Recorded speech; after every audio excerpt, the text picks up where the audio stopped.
In the vast expanse of space, nobody expected the small blue planet to fight back.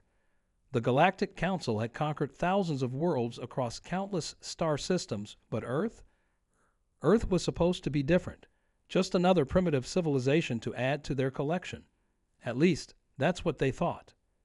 I remember the day they arrived, their massive ships blocking out the sun like artificial clouds of steel and plasma.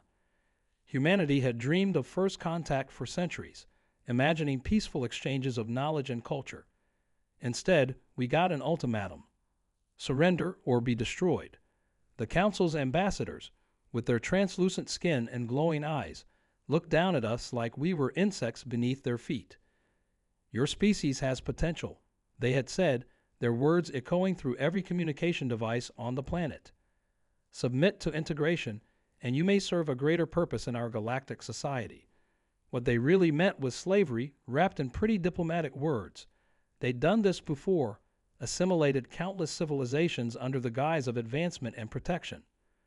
But they made one crucial mistake. They judged us by their standards, by their way of thinking. You see, in all their conquests, they'd never encountered a species quite like humans. While other civilizations had superior technology or more advanced social structures, humanity had something unique: an unbreakable spirit and an absolutely ridiculous capacity for improvisation. The Council gave us 48 hours to decide. They expected groveling panic, maybe even internal fighting as our leaders scrambled to save their own skins. Instead, we gave them something they'd never seen before: unity. For the first time in human history, every nation, every people, every person on Earth stood together. We had our differences, sure, but facing extinction has a way of putting things in perspective. What happened next became legend across the galaxy. The Council's massive fleet, with their energy shields and quantum weapons, faced off against a planet of primitives who had barely reached their own moon. They thought we'd be easy prey. They weren't ready for the sheer ingenuity and determination of a species that had spent its entire existence adapting, surviving, and overcoming impossible odds. Our first move, well, that's where this story gets interesting. While their ships loomed above our major cities, they didn't notice the thousands of small changes happening on the ground. You see, humans are excellent at turning everyday things into weapons when we need to, and we had 48 hours to work with. The Council's official records would later describe what happened as unprecedented warfare tactics. That's a fancy way of saying we completely blindsided them with methods they couldn't have predicted in a million years. Who would have thought that simple Earth bacteria, modified by our scientists, could wreak havoc on their biomechanical systems? Or that our primitive nuclear technology could be adapted in ways their advanced shields never accounted for? But the real surprise came from an unexpected source: the Internet. While their military strategists were preparing for a conventional war, human hackers worldwide had already infiltrated their communication systems through methods so absurd that their AI security systems didn't even recognize them as threats. Who would expect a cyber attack disguised as cat videos? I'm Captain Sarah Chen of the Earth Defense Force, and I was there when we launched our counteroffensive. The look on their faces, well, what passes for faces among their species, when they realized what was happening? Priceless. They had expected us to either surrender or fight conventionally. Instead, they got a masterclass in human creativity and determination. The story I'm about to tell you isn't just about how Earth fought back. It's about how a species they considered primitive and weak brought the mighty Galactic Council to their knees using methods so unconventional that they're still trying to figure out what hit them. But before I get into the details of our first major strike, you need to understand exactly what we were up against and why the Council's biggest mistake wasn't underestimating our technology. It was underestimating the human spirit. As I sit here in what used to be their command ship, now reproposed as Earth's first interstellar embassy, I can't help but smile at that irony. They came to conquer us, to add us to their collection of subjugated worlds. Instead, they got the wake-up call of the millennium. But the real question isn't about how we won that first battle. It's about what happened next, and why the entire galaxy is still reeling from the consequences of underestimating a small blue planet in an unremarkable solar system. Want to know what happened next? Well, let's just say that our first counterattack was just the beginning. The real story starts with a plan so audacious that even I thought it was insane when I first heard it. But then again, sometimes the best defense isn't just a good offense.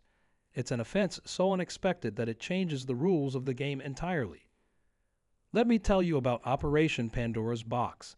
That's what we called our master plan, and believe me, the name couldn't have been more fitting. You see, while the Council's ships were hovering above our cities, displaying their technological superiority, we were secretly preparing to unleash chaos in ways they couldn't possibly comprehend. The plan came from an unlikely source, a group of video game developers and professional streamers. When the military brass first heard their proposal, they laughed it off. But here's the thing about humans. Sometimes our craziest ideas turn out to be our most brilliant ones. These gamers had spent years thinking about how to exploit system weaknesses, and they saw something in the Council's technology that our traditional military experts had missed. The Council's entire fleet operated on a quantum network, similar to our internet but far more advanced. They were so confident in their technological superiority that they'd never considered someone might attack them using methods they considered primitive. That was their second big mistake. Their first, of course, was threatening Earth in the first place. I remember sitting in the war room when Dr. Lisa Park, our lead scientist, explained how we could use this to our advantage. Their systems are too advanced, she said, her eyes sparkling with that peculiar mix of madness and genius that all great scientists seem to share. They've evolved past certain basic security protocols because they think they're unnecessary. It's like having a high-tech security system, but leaving your back door unlocked because you think nobody would dare use it. The first phase of our plan involved something so simple it was brilliant. We flooded their quantum network with cat videos. Yes, you heard that right. Billions and billions of cat videos, memes, and what we like to call internet chaos. Their AI systems were designed to detect and block sophisticated cyber attacks, but they had no protocols for dealing with an endless stream of feline-based entertainment. While their systems were busy trying to process this bizarre data flood, our real attack began. A team of hackers, led by a former pizza delivery driver turned cybersecurity expert, had discovered that the Council's ships used a remarkably similar code structure to an old smartphone game. Something about efficient programming being universal. They managed to inject modified game code into the Council's navigation systems, essentially turning their mighty warships into players in the world's biggest game of Snake. But that was just the distraction. The real genius came from our biological warfare division.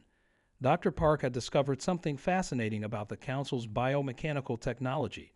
It was allergic to coffee, not the drink itself, but a specific enzyme produced when coffee beans are roasted. Apparently, this enzyme triggered a cascade failure in their organic-synthetic hybrid systems. We had our biology teams working around the clock, modifying these coffee enzymes to be more potent. The Council never saw it coming.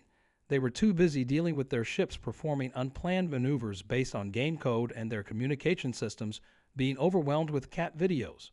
When we released our weaponized coffee particles into the atmosphere, their entire fleet began experiencing what could only be described as a massive allergic reaction. The look on Council Supreme Commander Zixtal's face when their mighty warships started sneezing, well, something equivalent to sneezing for their biomechanical systems, was priceless.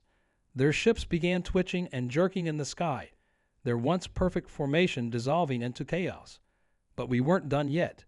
Remember those bacteria I mentioned earlier? While the Council was distracted by our initial attacks, we had released them into the upper atmosphere. These weren't just any bacteria. They were specifically engineered to thrive on the exotic metals used in Council technology. Essentially, we turned their own ships into an all-you-can-eat buffet for microscopic life forms. The Council's response to these attacks revealed another crucial weakness, their rigid hierarchical structure. While their commanders were trying to figure out what was happening and waiting for orders from their superiors, we were adapting and improvising. Every human on Earth, from military personnel to civilian volunteers, was contributing ideas and solutions. We had kids with radio-controlled cars attaching small electromagnets to the landing gear of their scout ships.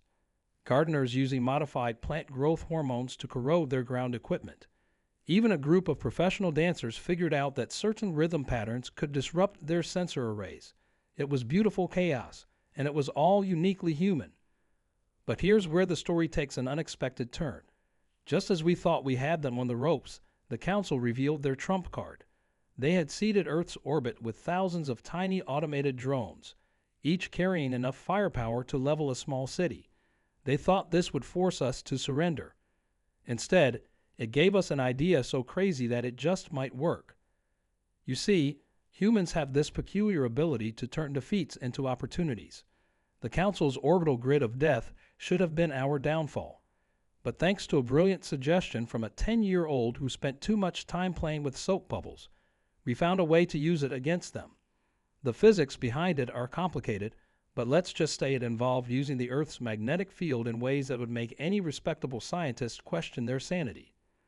As I stand here now, looking at the captured Council flagship that serves as our new embassy, I can't help but think about what happened next.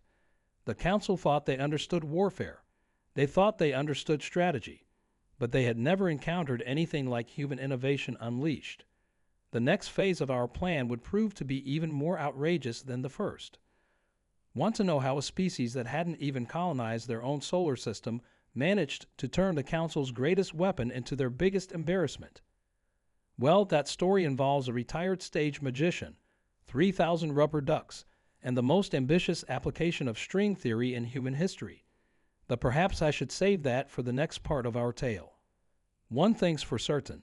The Council learned a valuable lesson about humanity that day. We may not be the most advanced species in the galaxy, but we are certainly the most creative when it comes to solving problems.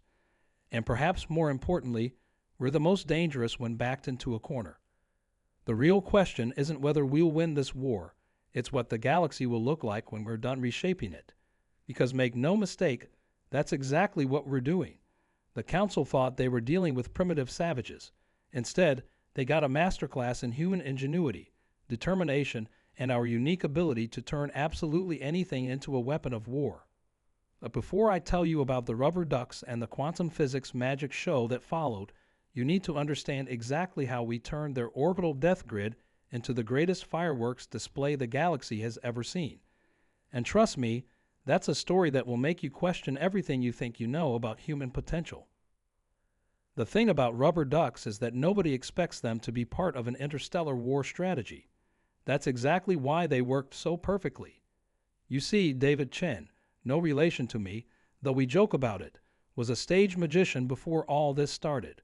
He had this to say: the best trick isn't the one with the most complicated method, it's the one that makes people look in the wrong direction. That's where the rubber ducks came in. 3,000 of them, each one modified by a team of engineers and a group of art students. The Council's orbital grid was designed to detect and respond to any approaching threat: missiles, ships, even space debris. But rubber ducks? They didn't even register on their threat assessment protocols. Each duck contained a tiny quantum resonator based on technology we'd reverse engineered from damaged Council equipment. Individually, they were harmless. Together, though, they created a pattern that did something extraordinary to local spacetime.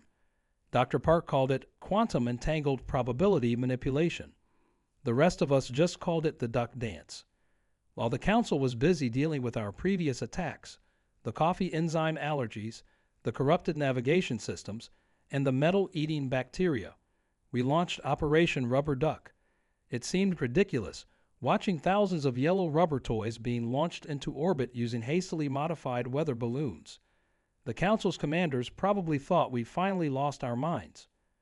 But here's where it gets interesting. Remember that 10-year-old I mentioned, little Sophie Wilson from Brisbane? Her insight about soap bubbles led to a breakthrough in understanding how to manipulate the quantum field that the Council's weapons used.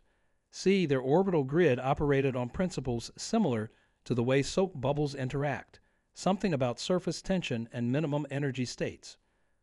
The rubber ducks, floating seemingly randomly in orbit, were actually arranging themselves in a precise pattern. Each quantum resonator was tuned to a specific frequency, creating a massive three-dimensional array. It was like setting up dominoes, But instead of knocking them down, we were preparing to play the biggest game of jump rope with space-time itself. Meanwhile, on the ground, something even more extraordinary was happening. Millions of people worldwide had tuned their home electronics, phones, tablets, microwaves, anything with a semiconductor, to emit a specific frequency. The council thought it was just noise, perhaps another primitive attempt at electronic warfare. They had no idea they were watching humanity create the largest quantum computer ever conceived. I'll never forget the moment when everything aligned.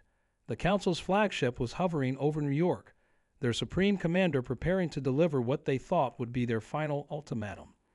Their orbital grid was charged to maximum power, ready to demonstrate their superiority once and for all. The tension in the air was so thick you could cut it with a knife. That's when David Chin, our magician-turned-strategic advisor, gave the signal. From his makeshift command center, which was actually just a repurposed coffee shop in Toronto, he initiated what he called the greatest show off Earth. The rubber ducks began to pulse with a soft, yellow light. The council's sensors registered nothing dangerous, just a peculiar energy pattern they couldn't quite understand. Then the real magic started. The quantum resonators activated in sequence, creating a cascade effect that rippled through space-time itself. Each duck became a node in a vast network, amplifying and redirecting the quantum field that the council's weapons relied on. It was like watching a wave of golden light spread across the sky, beautiful and terrifying at the same time. The council's orbital grid began to respond, but not in the way they expected. Their weapons, designed to harness quantum energy for destruction, suddenly found themselves part of a much larger quantum system. A system controlled not by their advanced AI, but by millions of humans working together in perfect synchronization. The expression on Supreme Commander Zixtal's face, visible on every screen on Earth thanks to our hacked communication channels, shifted from confidence to confusion, then to something that looked remarkably like fear. They were beginning to understand that they'd severely underestimated us, but they still didn't grasp the full scope of what was about to happen. As the quantum cascade reached its peak, the rubber ducks began to sing. Yes, you heard that right. Singing rubber ducks in space. It wasn't really sound, of course. It was quantum fluctuations creating patterns in the electromagnetic field. But to our instruments, it sounded exactly like a massive choir of squeaky toys performing what seemed to be a perfect rendition of Never Gonna Give You Up. The Council's mighty orbital grid, their ultimate weapon, was about to become part of the most elaborate practical joke in human history. But it wasn't just about humiliating them. Though I have to admit, that was a satisfying bonus. What was about to happen would rewrite the rules of warfare in our galaxy forever. The quantum field reached critical resonance. The rubber ducks glowed brighter, their song reaching a crescendo. Every electronic device on Earth pulsed in harmony. And there, in the space between moments, as reality itself held its breath, humanity prepared to show the galaxy exactly why you should never, ever back us into a corner. What happened next? Well, that's where this story transforms from merely incredible to absolutely unbelievable. The Council thought they had seen everything humanity could throw at them. They'd weathered our cat videos and coffee attacks, dealt with our hacked systems and bacterial weapons. But they weren't ready for what we like to call the grand finale. As I stand here, watching the quantum echoes of that moment still rippling through space, I can tell you this. What came next changed not just the course of the war, but the fundamental understanding of what was possible in our universe. The Council had brought their most advanced technology to subjugate us. We were about to show them why that was their biggest mistake yet. Want to know how humanity turned the tables and transformed from prey to predator in the span of a single, reality-bending moment? Well, that's a story that involves breaking several laws of physics, rewriting the basic principles of quantum mechanics, and proving that sometimes the best weapon isn't the biggest or most advanced. It's the one that nobody sees coming until it's too late. Just as our quantum rubber duck array reached its peak, something unexpected happened. The Council revealed their hidden weapon, a temporal disruption device that could literally freeze time. They had been holding this ace up their sleeve, waiting for the perfect moment to use it. As the waves of golden quantum energy rippled through space, Supreme Commander Zixtal activated their device with what I can only describe as a smug grin on their crystalline face. For a brief moment, everything stopped. The rubber ducks hung motionless in space, their quantum resonance trapped in a single instant. Our synchronized electronic network fell silent. Even the coffee enzyme particles suspended in the atmosphere seemed to pause mid-drift. The Council thought they had us. They thought wrong. See, there was something about humans that the Council had fundamentally failed to understand. We're really, really good at turning other people's weapons against them. Remember Dr. Park? While everyone was focused on Operation Rubber Duck, she had been working on something else entirely. Something she called Project Boomerang. Working with a team of quantum physicists, and surprisingly, a group of professional surfers, Dr. Park had discovered something fascinating about the nature of time itself. The Council's temporal disruption device worked by creating what she called a time bubble, a sphere of frozen time surrounding Earth. But what they didn't know was that time, like the waves those surfers rode, could be redirected. The Council's smug satisfaction lasted exactly 3.7 seconds. That's when they realized that their time bubble wasn't just stopping time. It was reflecting it back at them. Every temporal wave they sent toward Earth bounced back, amplified by our quantum duck array. It was like watching a cosmic game of ping-pong, with causality itself as the ball. I'll never forget what happened next. The Council's mighty fleet, caught in their own temporal reflection, started experiencing time backwards. While Earth remained safely in the present, protected by the quantum field we created, the Council's ships began experiencing their own future in reverse. Their weapons unfired, their engines unburned their fuel, their mighty technology began to unravel. But here's where it gets really interesting. Remember those modified bacteria we released earlier? Turns out they didn't just eat the exotic metals in Council technology. They evolved. In the quantum temporal chaos surrounding Earth, these microscopic organisms underwent millions of years of evolution in what felt like minutes to us. They developed an unexpected ability. They could metabolize time itself. The Council's fleet was now caught in a perfect storm of their own making. Their temporal weapon had backfired. Their ships were being consumed by time-eating bacteria, and their quantum-based weapons were being turned into the galaxy's biggest light show by our rubber duck array. But we weren't done yet. Not by a long shot. This was when we unleashed our secret weapon, something so absurd that even I had trouble believing it would work. While everyone was distracted by the rubber ducks and the time bubbles, a team of elementary school teachers had been working with NASA scientists on something they called the homework defense. You see, they had noticed something peculiar about the Council's quantum communication systems. The patterns used in their transmissions were remarkably similar to the way children doodle in their board in class. These teachers had collected thousands of children's drawings and, working with our quantum computers, turned them into a virus. Not a computer virus, a reality virus. As the Council's fleet struggled with reverse time and chronovirus bacteria, we uploaded these drawings into their network. Their advanced AI systems, trying to process these seemingly random scribbles, began experiencing what we can only describe as an existential crisis. Imagine the most advanced artificial intelligence in the galaxy trying to understand why a 7-year-old drew a cat with 6 legs and a rainbow coming out of its ear. The effect was immediate and devastating. The Council's entire command and control structure began questioning the nature of reality itself. Their ships, guided by AI now contemplating the deeper meaning of stick figure art, started performing maneuvers that looked suspiciously like interpretive dance. Supreme Commander Zixtal, watching their mighty fleet twirl and pirouette through space while being eaten by time-consuming bacteria and bombarded by quantum rubber duck radiation, did something unprecedented in Council history. They laughed. Not the dignified chuckle of a superior being, but the full-blown, helpless laughter of someone who has just witnessed the absolute absurdity of existence. But just when we thought we had them on the ropes, something happened that none of us could have predicted. The combination of temporal reflection, quantum resonance, evolved bacteria, and reality-questioning AI created something entirely new. A tier appeared in space itself, right above the Pacific Ocean. Through this tier, we could see, Well, perhaps I should save that revelation for what happened next. Because what emerged from that tear in reality wasn't just unexpected. It changed everything we thought we knew about the universe, consciousness, and the true nature of rubber ducks.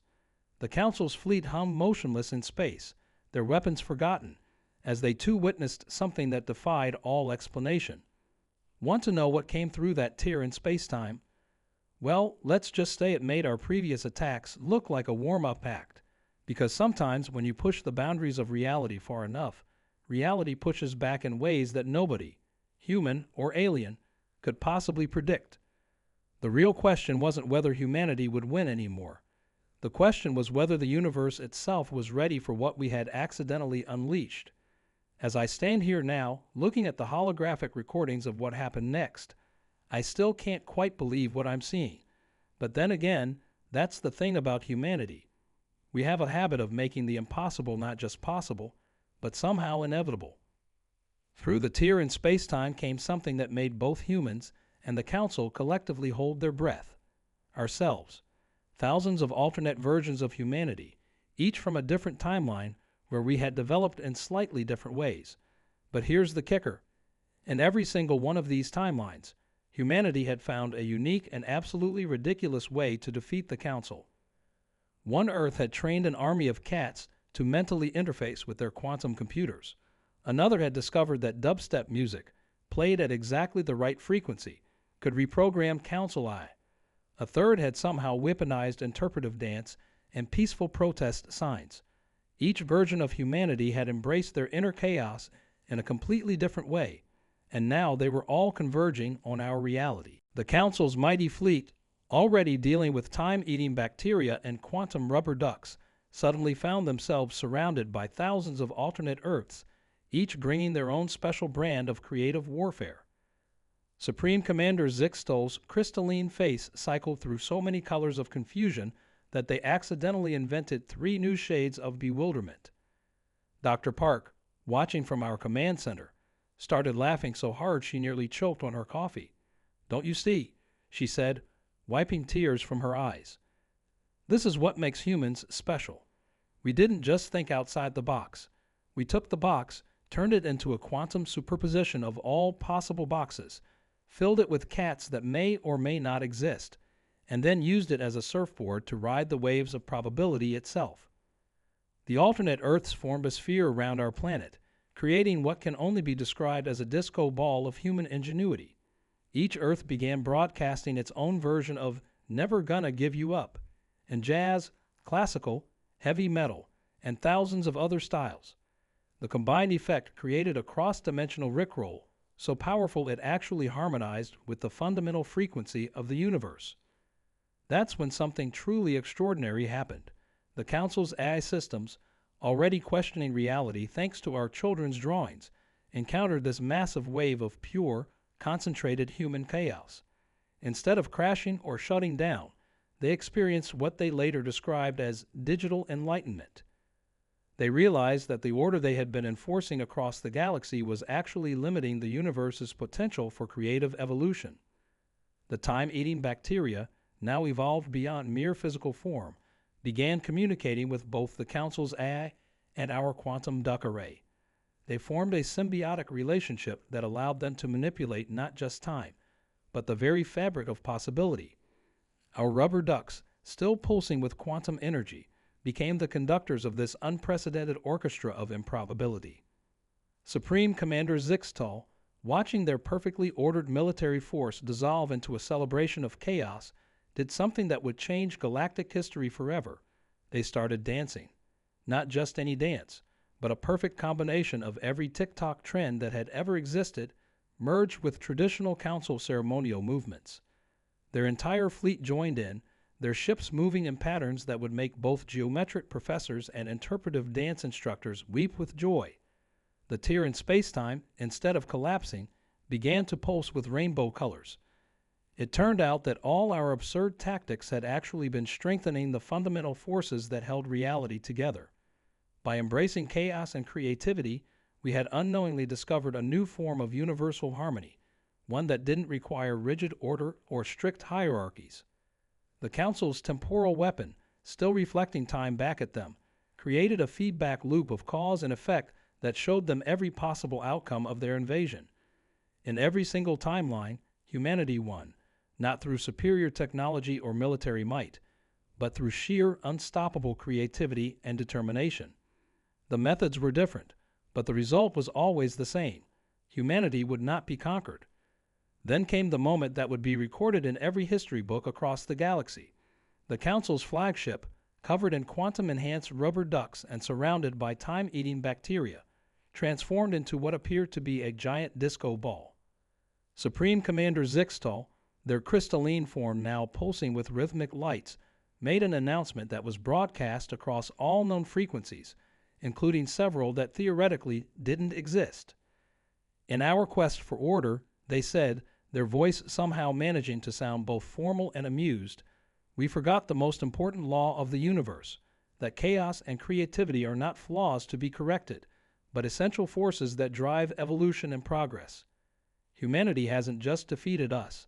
They've taught us a lesson we didn't even know we needed to learn. The alternate Earths, their work done, began returning to their own timelines, but not before exchanging high fives and dance moves with their counterparts. Some even swapped recipes for time-proof coffee and quantum-enhanced rubber duck modification techniques. The tear in space-time sealed itself with what sounded suspiciously like a giggle. As the dust settled and the quantum harmonies faded to a gentle hum, humanity found itself not just victorious, but elevated to a new status in the galaxy. The Council, transformed by their encounter with human creativity, reorganized itself into what they called the Galactic Creative Commons, an organization dedicated to preserving and promoting the chaos that makes the universe interesting.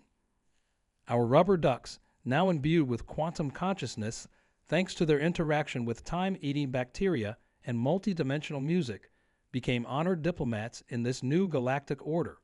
They float through space, squeaking wisdom to any civilization that needs a reminder that sometimes the most powerful force in the universe is the ability to embrace absurdity. And me?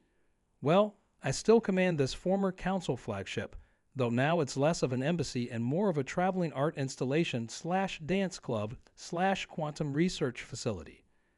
Supreme Commander Zixtal often stops by for coffee. They've developed quite a taste for it, now that they're immune to the enzymes, and to discuss new ways to integrate chaos theory into galactic governance. But perhaps the most important legacy of Earth's victory isn't the technology we developed or the physics we accidentally rewrote. It's the message we sent to the universe. Never underestimate a species that can turn rubber ducks into quantum weapons, children's drawings into reality viruses, and defeat into the greatest dance party the galaxy has ever seen. The Council learned what every bully eventually discovers, that true strength isn't about having the biggest weapons or the most advanced technology. It's about creativity, adaptability, and the ability to unite in the face of adversity. That, and apparently, a good supply of rubber ducks. Never underestimate the rubber ducks. You might think that's where our story ends, with humanity triumphant and the galaxy forever changed. But the most interesting part? That's what happened next. See, winning a war is one thing.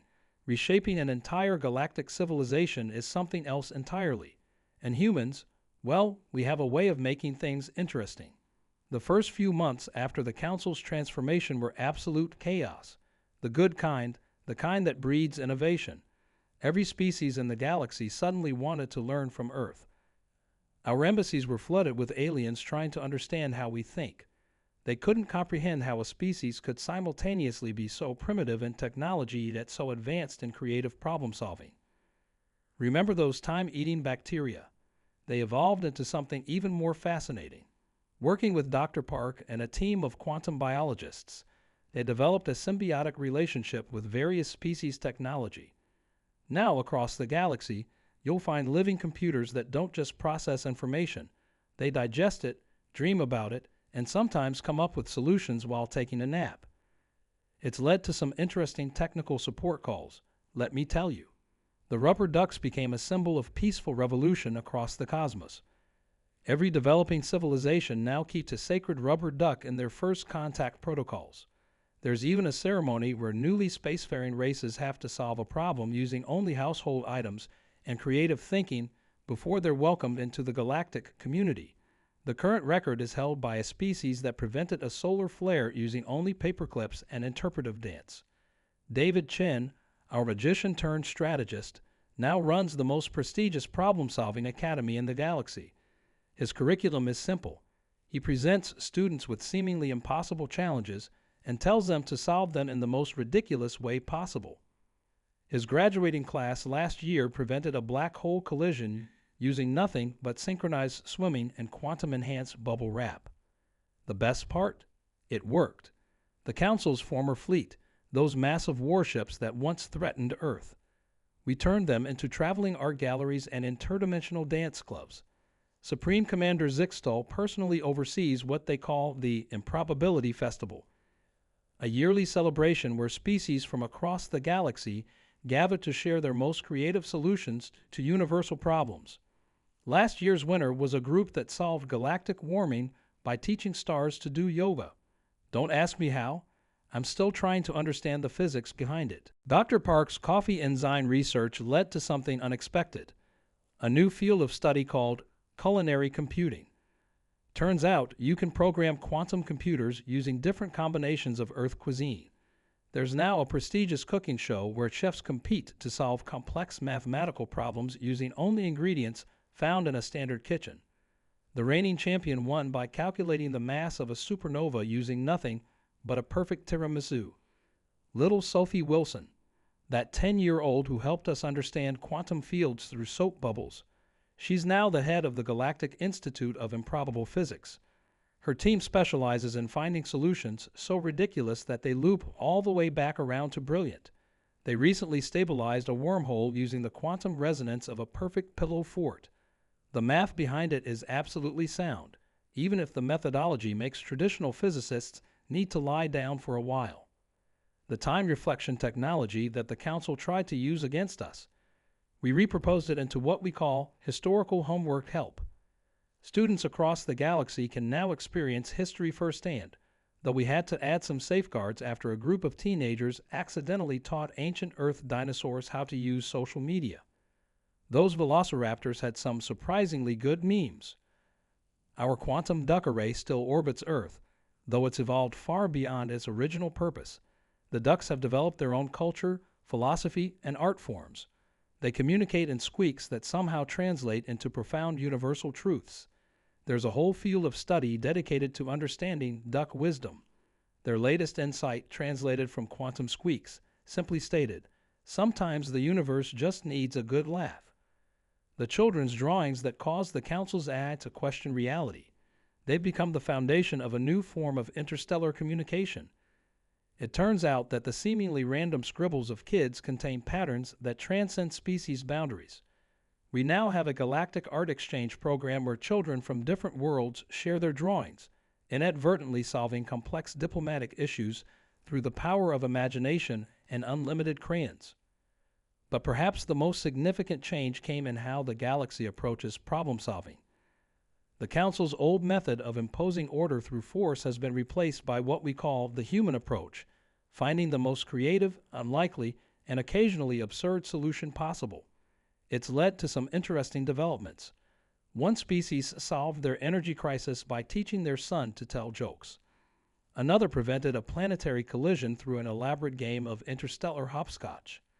The Galactic Creative Commons, under Zixtal's leadership, now maintains a database of solutions that shouldn't work but did anyway. It's become the most consulted resource in the galaxy, though it comes with a warning label. Side effects may include spontaneous dancing, uncontrollable laughter, and a complete reorganization of your understanding of reality. Earth itself has changed too, though perhaps not in the ways you might expect. We still haven't developed the kind of advanced technology that other species use, but we've found our own path. Our cities now float on quantum probability clouds. Our cars run on concentrated happiness, with a backup system of dad jokes for cloudy days, and our internet is powered by cat videos that have achieved consciousness. The alternate Earths we encountered during the final battle. We keep in touch. There's a monthly poker night where different versions of humanity get together to share stories and compare notes. It's led to some interesting cultural exchanges, though we had to ban time travel after someone tried to teach Shakespeare about memes. The resulting plays were interesting. As for me, well, I still command this converted council flagship, though command might not be the right word anymore. It's more like I suggest things, and the ship, infused with quantum consciousness and a healthy appreciation for human creativity, decides whether to go along with it. Most of our diplomatic missions turn into impromptu dance parties, and honestly, that's probably for the best. The time-eating bacteria have settled down somewhat, though they occasionally get hungry and take a bite out of next Tuesday. We've learned to schedule around it. They've developed a particular taste for boring meetings, which has made galactic bureaucracy significantly more efficient. The tear in space-time that appeared during the battle. It sealed itself up, but not before leaving behind what we call the Cosmic Comedy Club, a region of space where the laws of physics take suggestions rather than orders. It's become a popular tourist destination, though visitors are advised to maintain a sense of humor at all times. Reality tends to get a bit quirky if you take things too seriously.